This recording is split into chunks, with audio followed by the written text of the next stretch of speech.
մեր ընկեր, կուսակից ընկեր Գոհար Գումաշյանը ձերբակալված է այս պահին, հստակ ինչ հոդվածով եւ հստակ ինչ թեմայով չեմ կարող ասել, չեմ տիրապետում ինֆորմացիային, թե ինչի համար է այս ամեն ինչը, հերթական անգամ կասեմ, որ այս ամեն ինչը իշխանության վախերից է, իրանց վախերի դրսևորումն է, հավանաբար մեր Ազատության հրապարակի միջոցառումը, մեր քայլերթը շատ է իրանց վախեցրել, սա ուղիղ դրա արդյունքն եմ ես տեսնում եւ այս դրսևորումները ոնց որ իրանք են իրենց պահում են էլ աղջիկների հանդեպ, այս բան չեմ ուզում որակավորում տալ, սպասենք հասկանանք փաստաբաններ ինձ թվում է ուր հորայա դուրս կգան, կհասկանանք ինչի մասին է խոսքը։ Որ իշխանությունը նման քայլեր Կհիշեք Նիկոլ Փաշինյանը ժամանակին տարիներ առաջ մի արտահայտություն էր արել, որ ասել էր դուք իրավիճակին չեք տիրապետում, ավելի քան համոզված եմ, որ Նիկոլ Փաշինյանը իրավիճակին չի տիրապետում, առհասարակ թե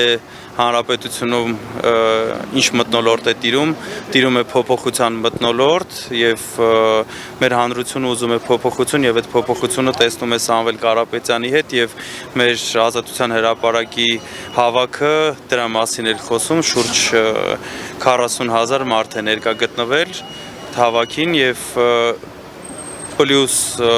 Նիկոլ Փաշինյանի մարզային այցերը կարծում եմ, որ իրեն այդ ամենի մասին մի քիչ գոնե ինքը հասկանում է, մի քիչ ակնարկով գոնե, որ մարդիկ իրեն չեն ընդունում եւ փոփոխություն են ուզում։ Ամեն դեպքում 2021-ի սցենարը ինչպես չկրկնել եւ ունենալ հաջողություն անդիմության նկատմամբ հավաքական։ Ես կարծում եմ, որ Սամվել Կարապետյանի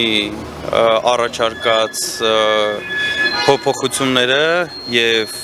Ուժեղ Հայաստան դաշինքը ինքնիրենով արդեն 2021 թվականի սցենարը չի եւ այդ իսկ պատճառով տեսնում եմ, որ հանրությունը լրիվ ուրիշ հույս ունի եւ լրիվ ուրիշ էներգիայով է պայքարում, որ ունենա Ուժեղ Հայաստան։ Կունենանք։ Վաղը Սամվել Կարապետյանի դատական պատահականություն էր այսօրվա ձերբակալությունը։ Չեմ զուգադիպությունների եւ պատահականությունների մասին չեմ կարող խոսել,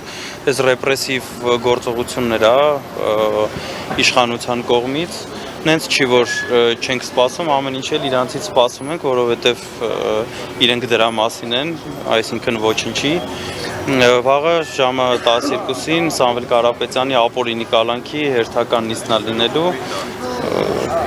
Պարոն Ալեքսանյան, դուք 40,000 մասնակցի մասին եք հավաքի, բայց կան տվյալներ, որ եթե չեմ սխալվում 12,000 մասնակցի մասին։ Դուք ներկա եղել եք։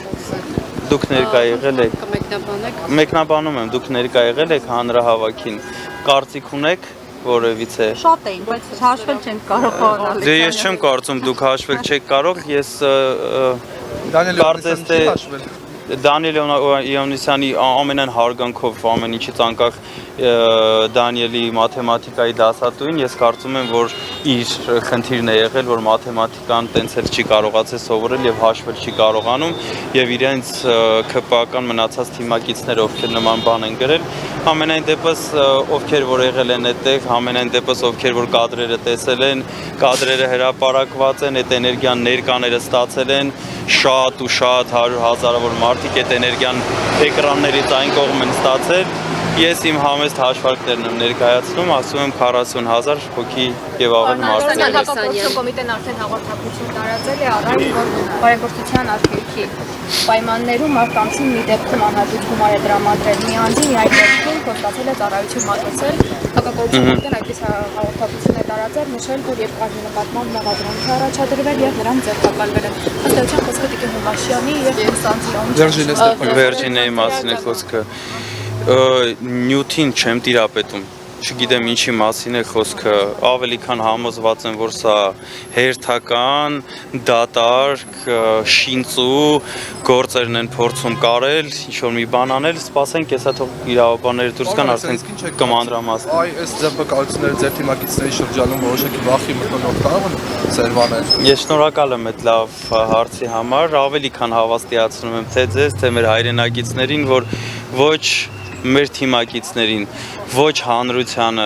ոչ այն մարդկանց, ովքեր որ դեռ չեն միացել եւ պատրաստում են միանալ, նմանատիպ դատարկ բաներով եւ առհասարակ որևիցե բանով մեզ վախեցնել չեն կարող։ Վախեցողն իրանք են վախենում, որ Սամվել Կարապետյանը այնպես է անելու, որ հայ ազգը գլուխը բարձր է ապրելու, իրանք են վախենում, որ ուժեղ Հայաստան ենք ունենալու, իրանք են վախենում թասիվով, արժանապատիվ ու ազգային արժեքներով ապրող մարդկանցից, իրանք են վախենում, թող իրանց վախով տապակվեն ու էլի եմ ասում նմանատիպ եւ ոչ նմանատիպ ոչ մի բանով ոչ մեզ, ոչ մեր թիմակիցներին, ոչ մեր ապագա թիմակիցներին ու ոչ էլ մեր հայ ազգին չեն կարող վախեցնել, որովհետեւ հայ ազգը վախեցող տեսակ չի։ Իրանք իրենց փոքրիկ խմբակով են վախեցնում։ Իսկ Տիկին Օմաշյանի նորածնի մորը ձերբակալելը, այդ որոշումն էլ եք պատահական համարում, թե իրենք նպատակադրված են արել, որպեսզի գոնե այդպիսով ճնշեն ձեզ, եթե ասում եք չեք վախենում։ Եկեք սենց ասեմ, հա, քանի որ բոլորը գիտեն, ավելի քան համոզված եմ, որ իրենց նաև օպերատիվ տեղեկություններով հաստատ գիտեն, որ Տիկին Օմաշյանի բալիկեց մի շաբաթ առաջ 40-ից դուրս եկել ու անգամ իրենք այդ փաստը հաշվի չեն առնում եւ Տիկին Օմաշյանին ձերբակալել են այս պահին, հետագան կհասկանանք ոնց կլինի, դե ու մասին ենք խոսում ու ինչ ակնկալիքներ ունենք, կհասկանանք էլի։ Պարոն Ալեքսանյան, դուք ասացիք, որ պատրաստ եք սպասել եւ ձեզ համար այս ամենայնիվ մինչեւ ընտրություններ սա չի բացառում, որ միակ դեպքը չլինելու։ Ինչ մեխանիզմներով եք պատրաստվում նաեւ զարգացնել։ Հիմա դուք էլ այդ մեխանիզմի մի մասն եք, շնորհակալ եմ ձեր աշխատանքի համար, ձեր ամեն օրվա աշխատանքի համար եմ շնորհակալ, որ լուսաբանում եք եւ հանրությանը տեղակ եք պահում, թե այս վախկոտ իշխանությունները ինչով են զբաղված, այդ մեխանիզմի մի մասնիկն է, ըստ իս, որ սա արդար պայքար է, մենք պայքարում ենք ուժեղ Հայաստան ունենալու համար, իսկ իշխանականները իրենց վախից ելնելով գնում են այլ գործողությունների։ Պարոն Ալեքսանյան, տնային կանանք խափանման միջոցը գաղտնիքի, որ ֆակտի մակնեցիադարձություններից հեռու պահելու համար է։ Այդ մտավախություն չունեք, որ ձեր շատ թիմակիցների այս բոլոր նախնական շրջանում են տնային կանանքներով կհեռացնեն պրոցեսներից։ Մտավախություն չունենք, բացարձակ մտավախություն չունենք, որովհետև ձերբակալությունով կլինի, ինչ-որ այլ գործողություններով կլինի մեր պայքարից ոչինչ չի կարող հեռու պահել։ Հավատացեք, բոլոր հնարավոր պլանները ունենք։ Երևի ավարտենք, սպասենք, տեսնենք իրավաբանները ինչ են ասում։